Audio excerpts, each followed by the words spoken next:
channel Aldi Bekaskara. Kali ini saya akan menjelaskan tentang jenis-jenis partikel, bentuk, tekstur permukaan, ukuran partikel, dan sebaran partikel sedimen. Yang pertama itu ada jenis-jenis partikel sedimen. Istilah partikel digunakan untuk semua material sedimen termasuk material yang transportasi secara fisika sebagai material padat sebelum diendapkan. Jenis-jenis partikel sedimen. Partikel sedimen dapat dikelompokkan menjadi dua kelompok besar, yaitu yang pertama pecahan padat dari endapan yang lebih tua, dan yang kedua partikel yang bukan merupakan pecahan padat dari endapan yang lebih tua. Kemudian pecahan padat dari endapan yang lebih tua, yaitu semua partikel yang dierosi sebagai partikel padat yang berasal dari daratan disebut partikel trigeneous. Partikel trigeneous terdiri dari dua kelompok, yaitu material anorganik dan material organik atau karbonaceous. Kemudian ada partikel trigeneous terlepas dari batuan induknya disebabkan oleh beberapa proses antara lain weathering atau pelapukan, kemudian ada terjadinya bencana yang menimbulkan kerusakan, dan yang terakhir itu ada aktivitas glasial. Seperti kita lihat pada gambar ini, ada contoh beberapa sedimen atau batuan. Kita lihat aja di gambar. Selanjutnya ada partikel trigeneous anorganik. Sedimen trigeneous anorganik terdiri dari material batuan yang telah terlepas dan hasil perubahan kedua mineral clay yang dibentuk selama proses weathering secara kimia. Sedimen trigeneous anorganik terdiri dari fragmen batuan, kuarsa, feldspar, mineral-mineral berat, dan lapisan silikat latesi. Dan ini ada contoh gambarnya, yaitu fragmen batuan, kuarsa, feldspar, mineral-mineral berat, dan lapisan silikat atau latise. Kemudian ada partikel trigeneous organik. Partikel-partikel bahan organik padat terdiri dari dua jenis, yaitu yang pertama material padat yang mengandung bahan organik berasal dari formasi yang lebih tua, dan yang kedua itu detritus tanaman modern. Kemudian material padat yang mengandung bahan organik berasal dari formasi yang lebih tua meliputi hancuran batu bara, bituminous, dan yang kedua itu antracite atau anthracite. Bituminous merupakan mineral yang mempunyai bitumen, dan bitumen adalah suatu istilah yang dipakai untuk bahan-bahan yang mudah menyala tersusun dari campuran hidrokarbon dari proses oksigenasi.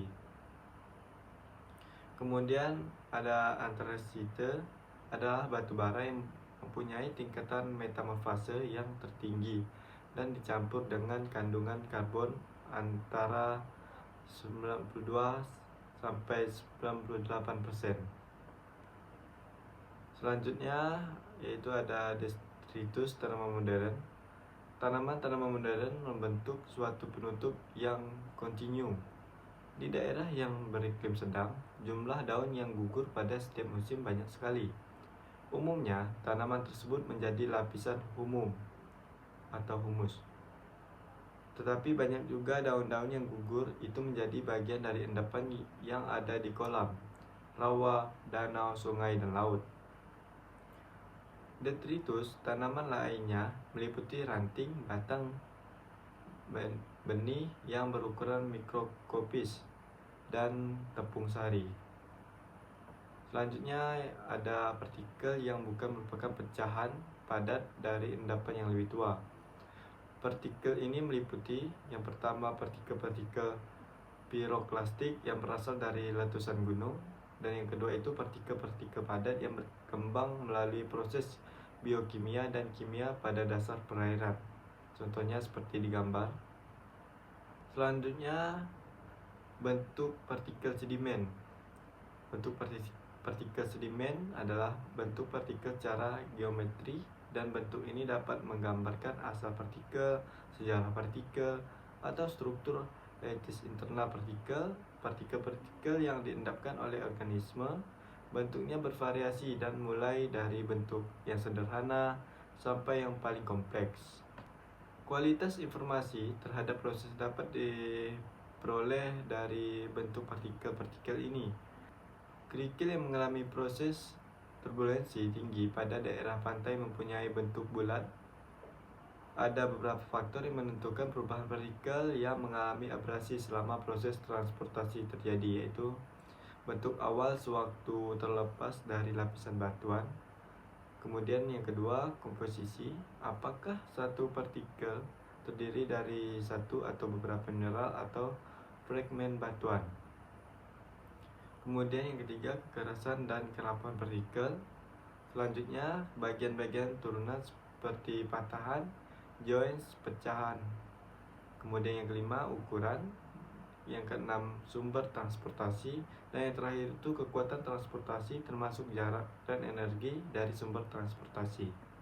Selanjutnya, sebagian bentuk partikel-partikel mengaruhi model transportasi dalam air, di mana bentuk ikut menentukan apakah partikel-partikel tersebut ditransportasi secara rolling atau tersuspensi. Selama proses pengendapan melalui air, partikel berbentuk tongkat mengendap lebih cepat dari bentuk piring walaupun mempunyai volume dan densitas yang sama. Ada dua konsep penting yang berhubungan dengan bentuk itu. Yang pertama itu sphericity dan yang kedua itu roundness. Sphericity adalah suatu urutan tingkatan yang menunjukkan suatu partikel mendekati bentuk bola secara teoritis, atau sphericity adalah perbandingan antara permukaan partikel dengan permukaan sphere atau bulat yang mempunyai volume.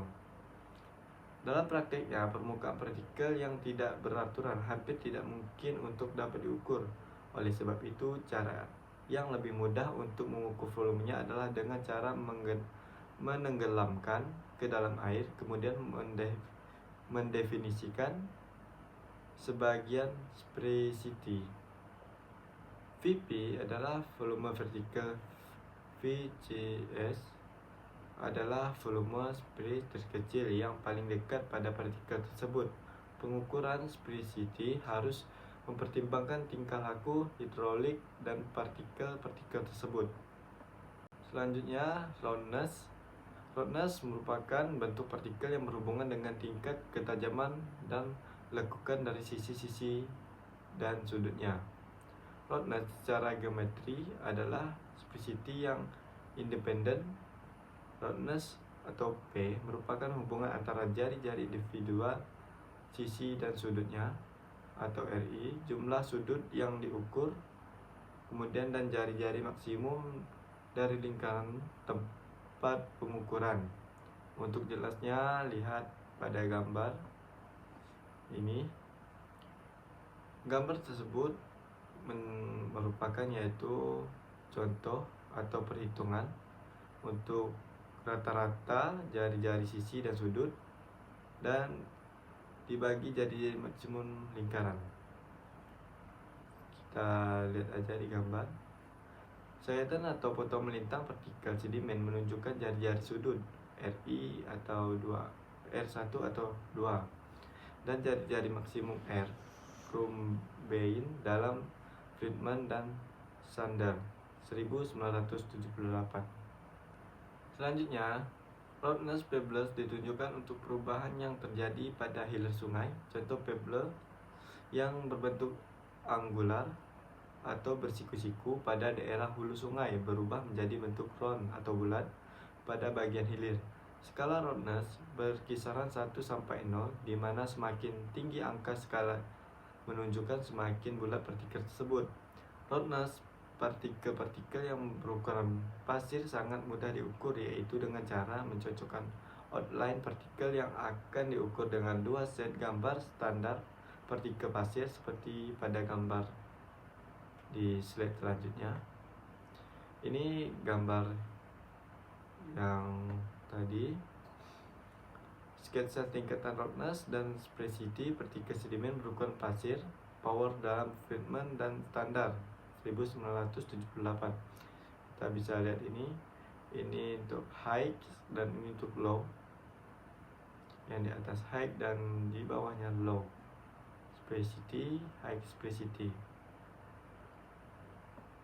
Kemudian dari gambar di atas dapat dilihat bahwa masing-masing pasangan mempunyai spesifity yang berbeda.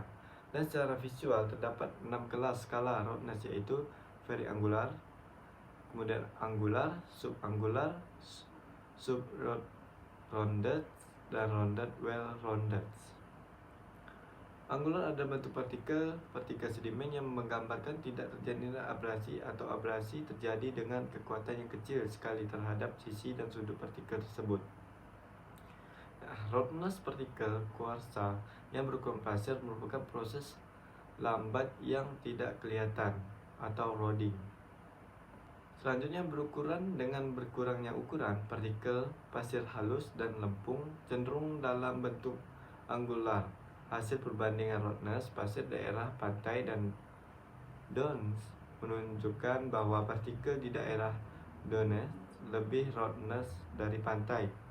Perbedaan ini disebabkan oleh angin secara selektif memindahkan partikel pasir yang lebih bulat jauh dari daerah pantai. Oleh sebab itu, adanya perbedaan roughness lebih disebabkan oleh hasil sorting daripada hasil abrasi. Oke, baiklah, sekian penjelasan dari saya. Saya ucapkan terima kasih dan mohon maaf jika ada kekurangan ketika saya menyampaikan. Saya ucapkan wassalamualaikum warahmatullahi wabarakatuh. Jangan lupa like, comment, dan subscribe.